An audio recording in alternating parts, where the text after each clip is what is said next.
One murder every 30.5 minutes. One robbery every 1.7 minutes. One assault every 21.7 minutes. And over 85,000 active missing people. Crime happens anywhere and anytime. Thousands of unsolved cases causing time to stand still for its victims. The crime clock is ticking. The alarm has sounded. It's time for crime time. So I ran across this case about Jeannie Moore. She disappeared on August 25th, 1981. And I'm going to play a little video for you guys so you can hear a little bit what's going on with that one. Jeannie Marie Moore was a pretty girl who liked to write poetry. She would have been 19 next month. She lived here with her mom and two sisters. Last Tuesday, about 4 blocks from her home, she was seen getting into a car that had stopped to pick her up near the Harlan exit on I-70. The Tenneco station near 13th and Wadsworth, where she had worked for a couple months, was her destination. But Jeannie never got to work last Tuesday. Her whereabouts were unknown until Tuesday afternoon. Pictures discovered her body here in Genesee Park, 17.5 miles from home. Her grief-stricken mother today spoke with us next to the zinnias Jeannie had planted in front of the house. In fact, her boss gave her a 10-speed to ride back and forth to work, but she didn't take it. She wouldn't use it. It was faster getting there hitching. She's dead because of it now. Mrs. Moore hopes the tragic murder of her daughter will be a lesson to other hitchhikers. Please stay out of them. You just don't know. My beautiful daughter is dead because of some nut. Please stay out of them. Every time you think about getting into a car, think of Jeannie. Jeannie's killer has not been apprehended. If you have any information regarding the car or the driver who picked her up last Tuesday morning at Harlan and I-70, contact the Jeffco Sheriff's Office. So that was back in 1981 that was recorded. And that's when it happened, when Jeannie Moore was killed. Now I found out this morning that they have found out who killed her. Oh, that's awesome. Yeah, Donald Stephen Perrier, P-E-R-E-A. And Donald died back in 2012, but through DNA, and I'll read this little part for you from Denver Post. In what may be the first DNA genealogical cold case murder solved in Colorado, a man who died 7 years ago has been identified as a suspect who picked up an 18-year-old hitchhiker and bludgeoned her to death in August of 1981.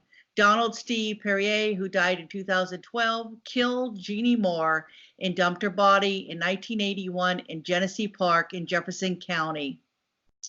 So the investigators ultimately used a DNA sample provided by Perrier's daughter to confirm that he killed and sexually assaulted Moore.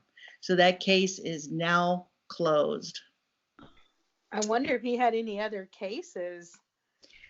I don't know. They said that he was a computer professional and he still had his Facebook page up, and they didn't say anything about any other people that he might have killed. So there you go. Who knew? Wow, that is that's the thing about DNA testing. I mean, is that it has come so far. We've covered cases where that wasn't the case with the DNA testing, because it was new. But now with the advancement and more experience with it, so they are giving some resolution and closure to these families. And so I am very thankful that you shared that with us, and that her family got some closure, because it was very difficult to watch that mother and the grief and everything. It really was. It just so my heart goes out to her, and so we're super glad here at Crime Time that you got your guy, and I know there's probably seems like there's probably some mixed emotions there probably for them as well, because he has passed on. And so, but I mean, and I say hats off to the daughter for making that possible, for Oh, coming forward true. with that Yeah. DNA, because without that, they might not have had that closure. And so, I mean, True. it just seems like, that should be said. So, well, thank you so much for sharing that. I'm glad for that family. The views expressed on this podcast are personal opinions only. While all attempts are made to present accurate information, and may not be appropriate for your specific circumstances, and information may become outdated over time. Crime Time Podcast does not assume any liability with regard to results based on the use of information provided here. Furthermore, advertisers, commentators, and linked sites are solely responsible for their views and content, which does not necessarily represent the views of Crime Time. We welcome you to download and play the podcast and share with others for personal use.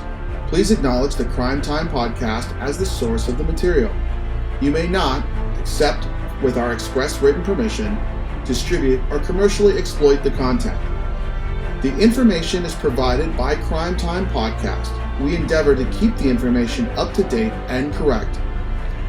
We make no representations or warranties of any kind, express or implied, about the completeness, accuracy, reliability, suitability, or availability with respect to the website or the information, products, services, or related graphics contained on the website for any purpose.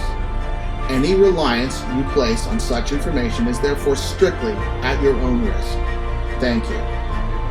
And by all means, shove a few more words into these paragraphs so that I have to read complicated, comma-placed statements throughout an entire document and then try to record it in one take.